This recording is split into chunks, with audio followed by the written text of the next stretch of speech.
here again.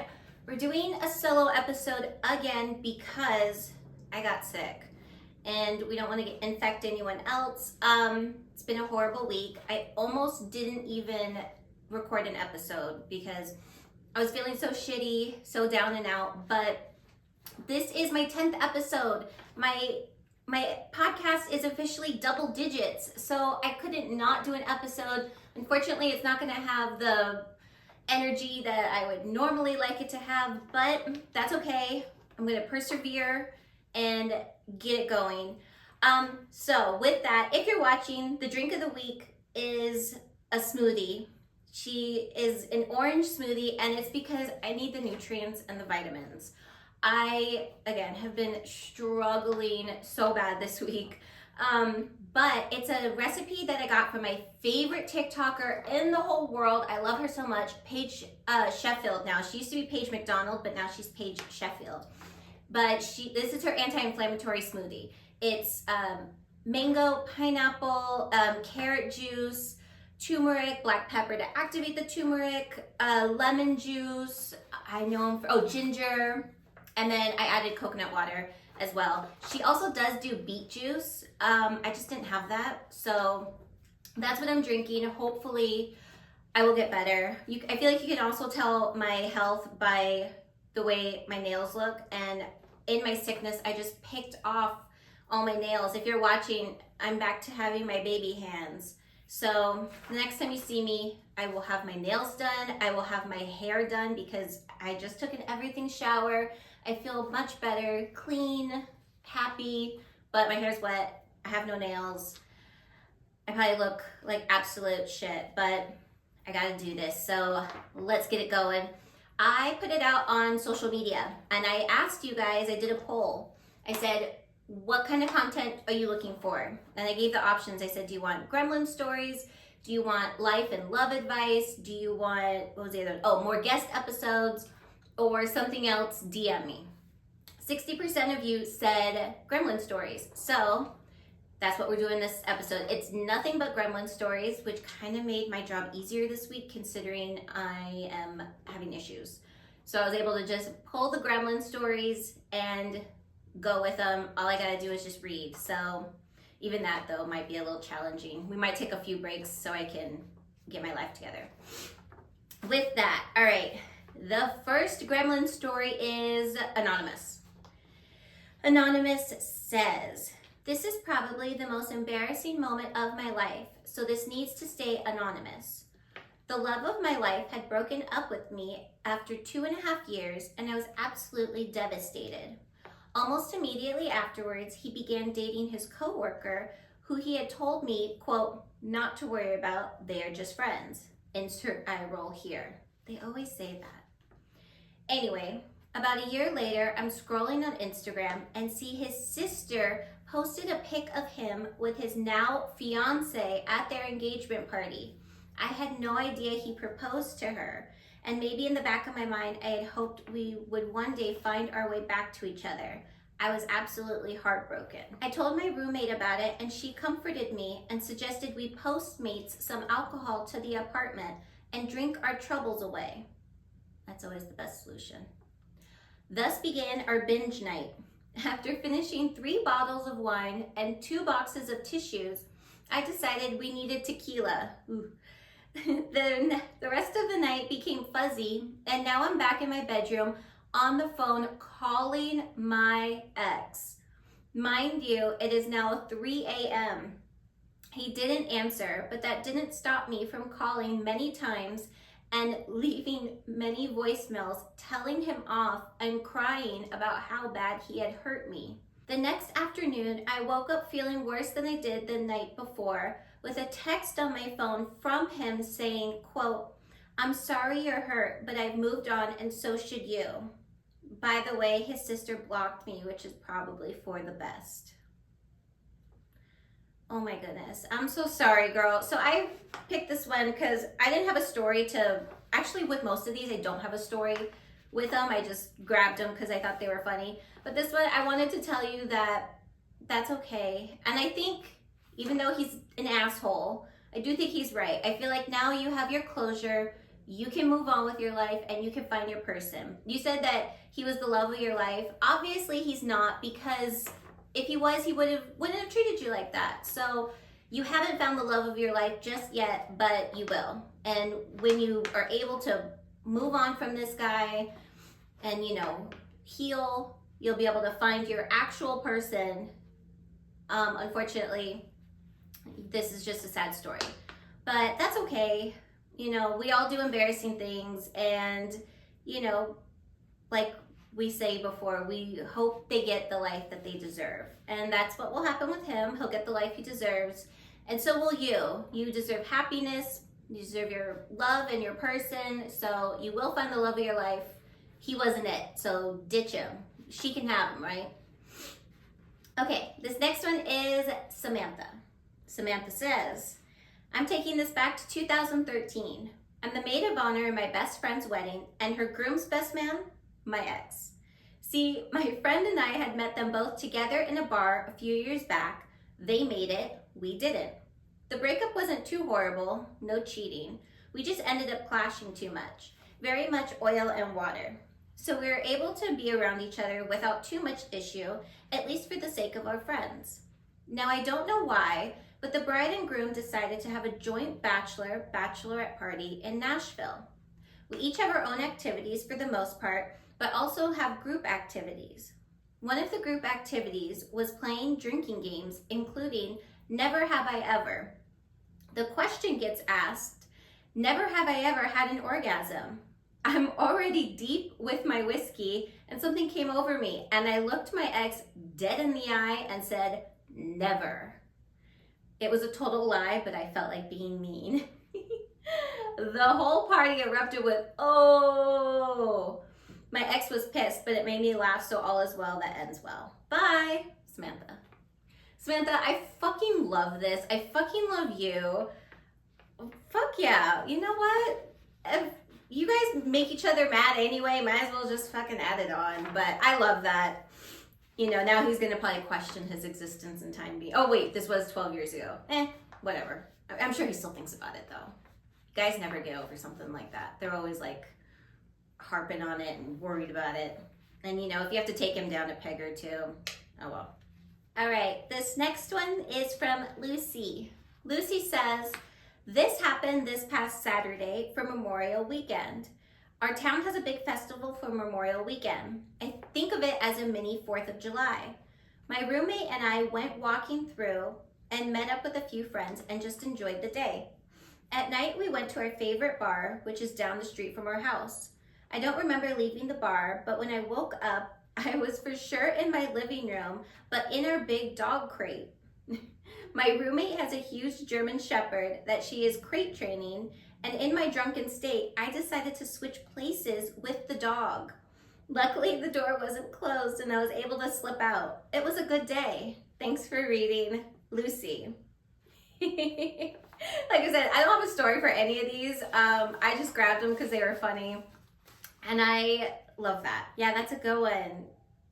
So I figured the dog is sleeping outside the crate, like watching you sleep in the crate, which is funny as hell. And it was super recent. We just did it. We just had it.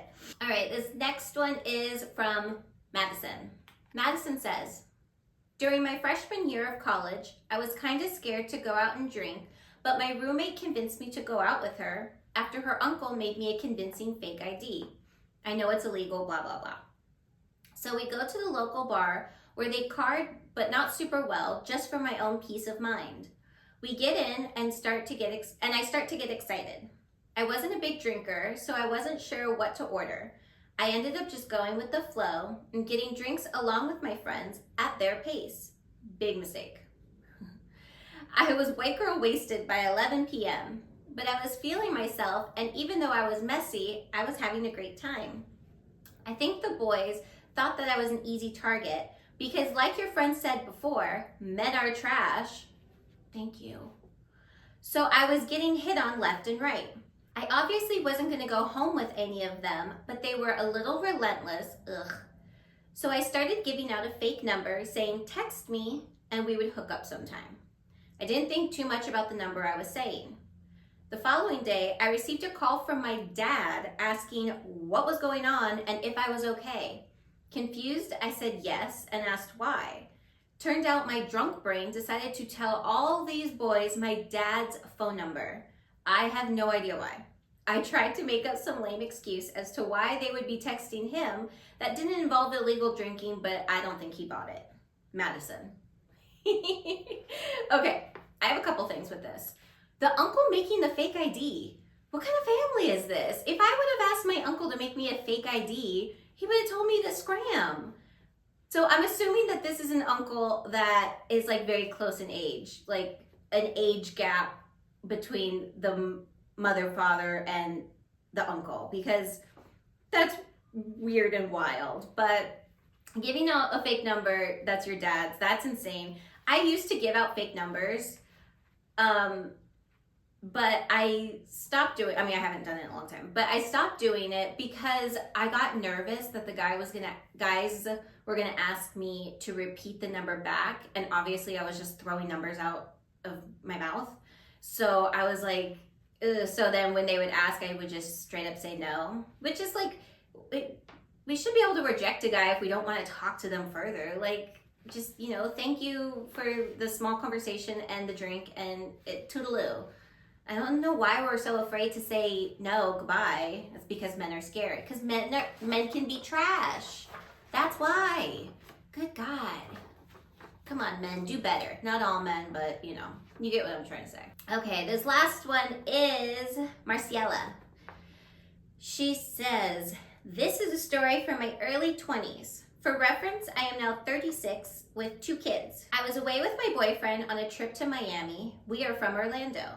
We had been partying and drinking for the past 2 days, and that night went clubbing and went back to the hotel room to get freaky. After doing the deed, we were just laying there naked, and he made some little comment. I can't remember what he said, but I just saw red. I came flying at him with my chancla and started screaming at him, telling him to get out. He panicked, asking what was wrong, and I just kept screaming at him with him dodging everything I threw. He ran out of the room naked, and I locked him out. All of the anger must have exhausted me because I passed out and woke up a couple hours later to a knock at the door. I opened it, and it was him asking to come back, this time with a towel around his waist. I let him in and asked him what he's been doing.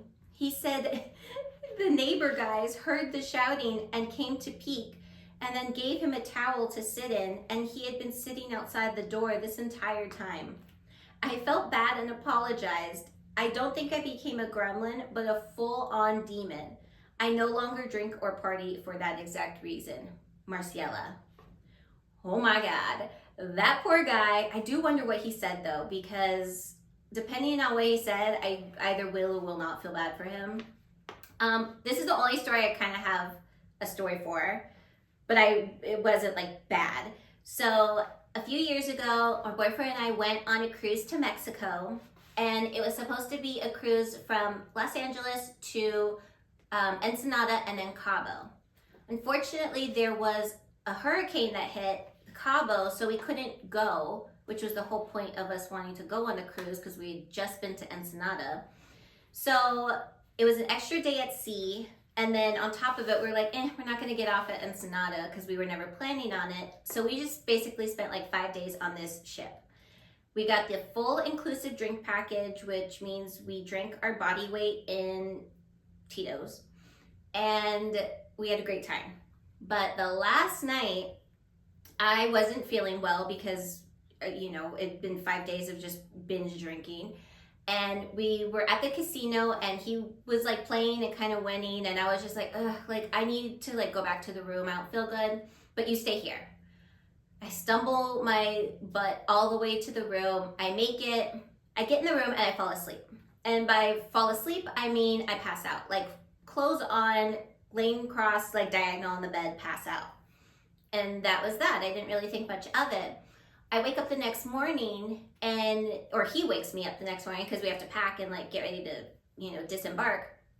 And he's like, do you know what you did last night? And I was like, oh God, no, what'd I do? Thinking like I remembered the whole night. And he's like, you locked me out. I was like, what do you mean I locked you out? Like, you didn't have your key? And he's like, no, I had my key, but you put the latch on the door so I couldn't get in. Like, it was like having a chain on the door. And I was like, oh my God, so like, what'd you do? And he said he had to, like, he was knocking, but then it was getting late and he's like, oh great, I'm gonna piss off like all the neighbors. So he had to go to like the concierge and tell them what happened. And then someone walked with, he had to prove who he was first because, you know, safety. But they walked him to the room and they used this little like contraption thing to go under the door and undo the latch. And then he was able to get in, which also is scary because like, what if like some nefarious person who works for the cruise line wanted to use that? But I digress. Anyway, so he was able to get back in the room, but he was like, you were knocked the fuck out because I was like pounding on the door. He's like, even like the guy came in like to let me in and he's like, you didn't even hear us talking and laughing. He's like, and yeah, he's like, it was crazy. He's like, and then I had to move you, like flop you over to your side because you were fully across the bed. It was insane, but I have locked someone out before, but it wasn't a fight. I didn't do it on purpose. It was just, I was drunk and I guess I didn't really think about it. I just locked it, you know, I just wanted to, you know, not get killed or anything. So yeah, that's what happened. So again, sorry, babe. But you're fine. You made it in, you're good. Okay guys, that's the end of the gremlin stories. A short one, but I almost didn't do it because I am struggling. I feel like you can hear it in my voice that I'm down and out. But yeah, next week I'll be coming back looking my best and have nails on so you don't have to look at my baby hands because my hands look way too small without nails, which I probably shouldn't point out because now you guys are gonna look at that. All right, so if you want to send in any gremlin stories, you can email me, or gremlin stories, or if you want advice on anything, you can email the podcast. It is emily2gremlinpod@gmail.com. Make sure to give me a follow on Instagram and TikTok. It is emily2gremlinpod. And then make sure to rate this podcast 5 stars wherever you're listening, Apple Podcasts, Spotify, iHeartRadio, Listen Notes, Podcast Index, Pocket Casts. What else we got? I don't even know. Castro, Overcast, all the ones. Wherever you're listening, give me a 5 star. And yeah, that's the episode. Again, I'll be back next week, and it'll be a much better episode. I promise. This was a disaster. I'm gonna drink my anti-inflammatory drink, get better, and yeah. Cheersies. Bye.